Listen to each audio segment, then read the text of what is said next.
में तन्हाई में जाकर के रात रात भर मोबाइल चलाते हुए देखा है। बहुत से नौजवानों को इधर उधर कोनों में छुप करके मैंने रात रात भर जाकर के मोबाइल चलाते हुए देखा है। ऐ नौजवानों सुनो, कभी तुम्हारी रात गुजरी फेसबुक में, कभी तुम्हारी रात गुजरी व्हाट्सएप पर, कभी तुम्हारी रात गुजरी इंस्टाग्राम पर, कभी तुम्हारी रात गुजरी फवाहिशात देखते हुए, कभी तुम्हारी रात गुजरी कॉमेडी देखते हुए, कभी तुम्हारी रात गुजरी इधर उधर की मूवी देखते हुए, कभी तुम्हारी रात गुजरी की तस्वीरें देखते हुए, कभी तुम्हारी रात गुजरी हजरात गंदी तस्वीरों से आंखों को सेकते हुए। आज तो तुम काबिले मुबारक हो, आज तुम्हारी रात गुनाहों में नहीं गुजर रही। आज तो जब तक तुम यहाँ पर बैठे हुए हो अल्लाह ने तुम्हें जन्नत की कियारी में बिठा दिया। जब तक यहाँ रहोगे सवाब ही सवाब मिलेगा, और यहाँ से उठ करके जाओगे तो अल्लाह ने जिन फरिश्तों को हजरात नेकी और बदी लिखने के लिए कंधों पर मुकर्रर फरमा दिया है, दाहिने कंधे पर नेकी लिखने वाला फरिश्ता और बाएं कंधे पर बदी लिखने वाला फरिश्ता, अल्लाह की कसम जब तुम यहाँ से उठ करके जाओगे ना तो दूसरे फरिश्ते उससे पूछेंगे बता तूने क्या लिखा, तो नेकी लिखने वाला फरिश्ता कहेगा मैंने नेकियां ही नेकियां लिखी। सुभान अल्लाह, सुभान अल्लाह, क्या बात है, सुभान अल्लाह। अब आओ जहाँ से मैंने शुरू किया था, साहिब दलाइलुल खैरात शरीफ हजरत मोहम्मद बिन सुलेमान इंतकाल हो गया। लोग जनाजा लेकर के चले, हजरात लोग रो रहे हैं, आंसू बहा रहे हैं। लोगों के हालात ये हैं कि ये वो जारी का समा बंधा हुआ है। हजरात जनाजे को लेकर के लोग आगे बढ़े, कब्र में उतार दिया गया, फरके लगा दिए गए, कब्र पर मिट्टी डाल दी गई और पढ़ने वाले मिन्हा खलकनाकुम व फीहा नुईदुकुम व मिन्हा नुखरिजुकुम तारतन उखरा पढ़ते हुए हजरात कब्रिस्तान में आखिरी सलाम करके वापस आ गए। दफन करने वाले वापस दफन करके आ गए। आप हजरात ने भी तो बहुत से हजरात मुर्दों को दफन होते हुए देखा होगा, बहुत से जनाज़ों को तुमने कब्रिस्तान में जाते हुए देखा होगा।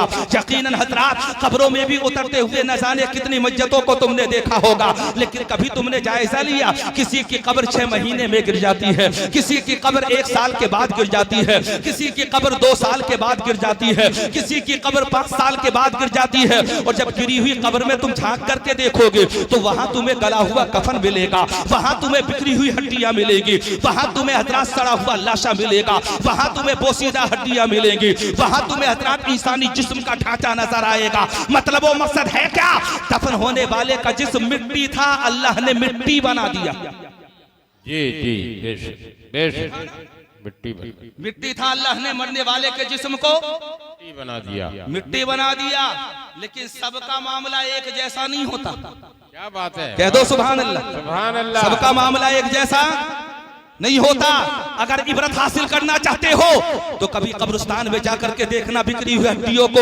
अगर इबरत हासिल करना चाहते हो तो कभी कब्रिस्तान में गिरी हुई कब्र के अंदर झांक करके देखना, वहां तुम्हें हजरात कैसा गला हुआ कफन पड़ा हुआ नजर आएगा, वहां कैसे तुम्हें पोशीदा हजरात बिखरी हुई हड्डियां नजर आएगी, वहां हजरात कैसा तुम्हें खोपड़ी सिर्फ किसके ऊपर न चमड़ा होगा न बाल होंगे हजरात, वो खोपड़ी इधर उधर पड़ी हुई तुम्हें नजर आएगी। कभी कभी जब तुम कब्र खोदते हो ना तो जहां कब्र खोदी जाती है वहां से भी हड्डियां बरामद होती हैं, और जब हड्डियां बरामद होती हैं तो ये हड्डियां किसकी हैं कोई नहीं पहचान सकता। ये हड्डियां जमींदार की है, ये हड्डियां बादशाह की है, ये हड्डियां फकीर की है, ये हड्डियां अमीर की है, ये हड्डियां किसी हजरात फनवारवा की है, ये हड्डियां जायदाद वाले की है, ये हड्डियां महल बनाने वाले की है, ये हड्डियां पक्के मकान वाले की है, ये हड्डियां झोपड़ी में रहने वाले की है। शनाख्त नहीं होती, पता नहीं चलता। मतलब वो मकसद है क्या? अल्लाह बताना चाहता है इंसान तेरे कब्जे में ना कुछ था और तेरे कब्जे में ना कुछ है, जितना कुछ है सब रब के कब्जा इख्तियार में है। अल्लाह जिसे चाहता है जैसा चाहता है बना देता है। लेकिन याद रखना ये बिखरी हुई हड्डियां तुझे एक पैगाम दे रही है, एक संदेशो मैसेज दे रही है। वो पैगामो संदेशो मैसेज ये है, ए हुस्न जमाल के ऊपर इतराने वाले, ए दौलतो खलबतो महल पर घमंड करने वाले, ए बड़ी बड़ी चीजों पर इतराने वाले, याद रखना एक दिन वो आएगा कि तेरा भी वजूद खाकिस्तर हो जाएगा, तेरा भी वजूद मिट्टी मिट्टी हो जाएगा, तेरा भी बंद जुदा हो जाएगा, तेरा भी कफन भी सल जाएगा, बदन भी सड़ जाएगा, हजरात जिस्म के आसा बिखर जाएंगे। अल्लाह इरशाद फरमाता है इंसान को मैंने मिट्टी से पैदा किया और एक दिन वो आएगा कि इसी मिट्टी के नीचे इंसान को दफन कर दिया जाएगा। अब सुनो, हजरत मोहम्मद बिन सुलेमान दफन कर दिया गया। कब्र बना दी गई, लोग कब्र पर फातिहा पढ़कर वापस आ गए। अब तवज्जो करना, इंशाअल्लाह गुफ्तगू को जल्दी खत्म करूंगा, मुस्कुरा करके कहें सुभान अल्लाह। अच्छा, जल्दी से सुभान अल्लाह नहीं कहोगे तो मैं अभी यहाँ से शुरू करके फिर 2 घंटे की तकरीर कर सकता हूँ। अब मर्जी आप हजरात की है, सुभान अल्लाह जल्दी कहेंगे कि नहीं? सुभान अल्लाह, सुभान अल्लाह। कुछ लोग सोच रहे होंगे बोले जल्दी से सुभान अल्लाह कह दो, खैरियत इसी में है। ये तो मौलाना है, मौलानाओं से ही लगना अच्छा नहीं होता। एक जगह मैं तकरीर कर रहा था, तकरीर करते हुए मैं शेर पढ़ रहा था, क्यों आके रो रहा है मोहम्मद के शहर में? क्या बात है, जल्दी से कहो सुभान अल्लाह। सुभान अल्लाह। क्यों आके रो रहा है मोहम्मद के शहर में? हर दर्द की दवा है मोहम्मद के शहर में। सदका लुटा रहा है खुदा उनके नाम का, सोना निकल रहा है मोहम्मद के शहर में। रात ये शेर मैंने कहे, लेकिन जब ये शेर कहे तो मुझे एक हिंदू धर्म के शायर के शेर भी याद आ गए। हिंदू धर्म के शायर रासिल अहबादी से कहा था, हिंदू धर्म के शायर ने, रासिल अहबादी तुम्हारे शेर बड़े अच्छे हैं, लेकिन जैसे होने चाहिए वैसे तुम्हारे शेर नहीं है। रासिल अहबादी ने पूछा था, बताओ मेरे शेरों में कमी कौन सी है? हिंदू धर्म के शायर ने कहा था, रासिल अहबादी जब तुम मुस्तफा के शहर की तारीफ करते हो तो कभी तुम मुस्तफा के शहर की शिफा की बात करते हो, कभी दवा की बात करते हो, कभी सोने की बात करते हो, कभी चांदी की बात करते हो, कभी वहां की खैरात और सदकात की बात करते हो, कभी वहां की मुबारक कलियों की बात करते हो। रासिल अहबादी तुम कह रहे हो क्यों आके रो रहा है मोहम्मद के शहर में? हर दर्द की दवा है मोहम्मद के शहर में। रासिल अहबादी ये मत कहो, अगर कहना चाहते हो तो ये कहो कि किस चीज की कमी है मोहम्मद के शहर में? जन्नत उतर पड़ी है मोहम्मद के शहर में। नारे तकबीर, नारे रिसालत, नारे रिसालत, रसूले आजम, हुसैने आजम। सुभान अल्लाह। तो बता ये रहा था मैंने, जब ये शेर कहे तो मैंने नौजवानों से इशारा करके कहा, तुम में से कोई ऐसा है जो ये बता दे कि ये कव्वाली किसने गाई? हालांकि वो नात थी, रासिल अहबादी ने लिखी। नात को ढोलक के साथ गा करके कव्वाली बना दिया गया। मैंने पूछा नौजवानों से, ये बताओ किसने गाई? तो जो लेकर के आ गए। अल्लाह सलामत रखे आपको भी। हजरात सुनिए, जब मैंने ये कहा तो एक नौजवान बीच मजमे में से खड़े होकर के कहने लगा, बोले हजरत ये हाजी असलम साबरी ने गाई। मैंने कहा बड़ी अच्छी बात। अभी वो बैठा नहीं था, मैंने उससे दूसरा सवाल किया। तो मौलवियों से हिलकना अच्छा नहीं होता, याद रखना। मैंने उससे दूसरा सवाल किया, मैंने कहा चलो तुमने कव्वाली को तो बता दिया कि हाजी असलम साबरी ने गाई है, ये भी बता दो कि दुआए कुनूत क्या है। जैसे ही मैंने पूछा तो खरवट में उसकी जो नौजवान खड़ा हुआ था, एक लड़का और था, उसने उसका दामन पकड़ करके कहा, बेटा मैंने तो पहले ही कहा था मौलवियों से हिलकना अच्छा नहीं होता। तुम्हें पता नहीं, मौलवी तो मौलवी होता है ना, आलिम तो आलिम होता है। तुम ये सोच रहे हो कि सिर्फ इमामों पर एतराज करके तुम कामयाब हो जाओगे, लेकिन तुम्हें इस बात का पता नहीं है कि जब भी तुम नमाज़े पंजगाना पढ़ोगे, कहना तुम्हें यही पड़ेगा कि पीछे इस इमाम की, उसके बगैर क्या तुम्हारी नमाज हो जाएगी? एतराज करने वालों, इमामों को तकलीफें देने वालों, असियतें देने वालों, इमामों को परेशानियों से हज़रात मोहतरम सामना कराने वालों, याद रखना, अगर अल्लाह की बारगाह में जाकर के तुम्हारा कोई नुमाइंदा बनेगा, अगर तुम्हारे लिए हज़रात जन्नत का कोई सिफारिशी बनेगा, तो यही इमाम और तुम्हारे मुक्तदा होंगे।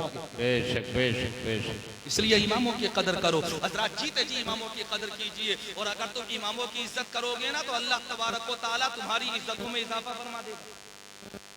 मैंने किसी भी गांव में उससे ज्यादा बदनाम आदमी नहीं देखा जो इमाम का मुखालिफ है। उसके चर्चे गांव के हर कोने पर होते। बोले फला बड़ा फित्तीन है, बोले ये तो किसी इमाम को बख्शता ही नहीं, ये तो खैरियत ही नहीं छोड़ता। जाकर के देखना, कभी जायजा लेना। तुम ये सोच रहे हो कि तुम यहाँ पर इमाम को सता रहे हो तो तुम्हारा जिक्र खैर के साथ होगा। कभी कभी ये इमाम यहाँ से निकल करके जब संभल पहुंचेंगे ना, इमामत छोड़ करके, और मौलाना जाकिर साहब जैसे जाएं, मिसाल दे रहा हूँ, जैसे जाएं, अल्लाह तबारक व तआला इन्हें लंबी उम्र और परवरदिगार आलम यहाँ पर इन्हें इस्तिकामत अता फरमाए। एक बात बता रहा हूँ, अगर यहाँ से कोई इमाम जाए और संभल पहुंच जाए, दूसरा इमाम उससे पूछे, बोले साहब तुम बनिया खेड़े में रहते थे, ये बताओ जगह कैसी है? तो जानते हो क्या कहेगा जाने वाला इमाम? बोले साहब जगह बड़ी अच्छी है, लोग बड़े अच्छे हैं, जो नमाज नहीं पढ़ते वो तो बहुत अच्छे। नहीं कहोगे सुभान अल्लाह? अच्छा कलमा शरीफ पढ़े, ला इलाहा इल्लल्लाह मुहम्मदुर रसूलुल्लाह। अब ये जाकर के जब आपके यहाँ का तारुफ कराएंगे ना तो बोले सबसे ज्यादा खिदमत वो करते हैं जो मस्जिदों में कभी कभी आते हैं। हाँ, लेकिन 5 वक्ता नमाजियों में 1-2 ऐसे भी अगर इमामत करने जा रहे हो तो फला फला से होशियार रहिए, तुम्हारा तारुफ ऐसे कराया जाता है। इसलिए इमामों की कदर करो, इज्जत करो, क्योंकि तुम कहीं भी रह लो, कितनी ही भक्तियां कस लो, कितनी ही इमाम पर तनकीद कर लो, कितनी ही चौराहों पर बुराइयां कर लो, कितनी ही बैठकों पर जाकर के बुराइयां कर लो, जब तुम नमाज पढ़ोगे तो तुम्हें यही कहना पड़ेगा पीछे इस इमाम के, हजरात इमाम की इक्तिदा किए बगैर फर्ज नमाज तुम्हारी हो ही नहीं सकती है। इमाम की इक्तिदा करोगे तभी तो तुम्हारी नमाज अल्लाह की बारगाह में काबिल कबूल होगी। तुम्हें पता नहीं, अगर बगैर जमात के नमाज पढ़ोगे तो हजरात सिर्फ एक नमाज का सवाब, और जमात से नमाज पढ़ोगे तो अल्लाह तुम्हें 27 गुना ज्यादा सवाब अता फरमाएगा। ये फजीलत अल्लाह तबारक व तआला ने अता फरमाई है। इसलिए हजरात बड़ा जरूरी है, आप हजरात से कहा जा रहा थोड़ी देर जल्दी जल्दी सुभान अल्लाह कहते रहो, वरना मैं भी कोई ना कोई पहलू निकाल ही लूंगा। सुभान अल्लाह सुभान अल्लाह सुभान अल्लाह सुभान अल्लाह। जिम्मेदारी निभा रहे हैं, इन्हें पता जल्दी से काम कर लो, अल्लाह सलामत रखे। यही नहीं, ये हमारे बुजुर्ग हैं। अब सुनिए हजरात, जो मैं तुम्हें बताना चाहता हूँ मुद्दतें गुजर गई। हजरत मोहम्मद बिन सुलेमान को दफन करने के बाद में कब्र के अंदर उतार दिया गया, दफन कर दिया गया, और दफन करने के बाद जमाना आगे बढ़ता रहा, वक्त गुजरता रहा। 1-2 साल नहीं, मोहम्मद बिन सुलेमान को इंतकाल किए हुए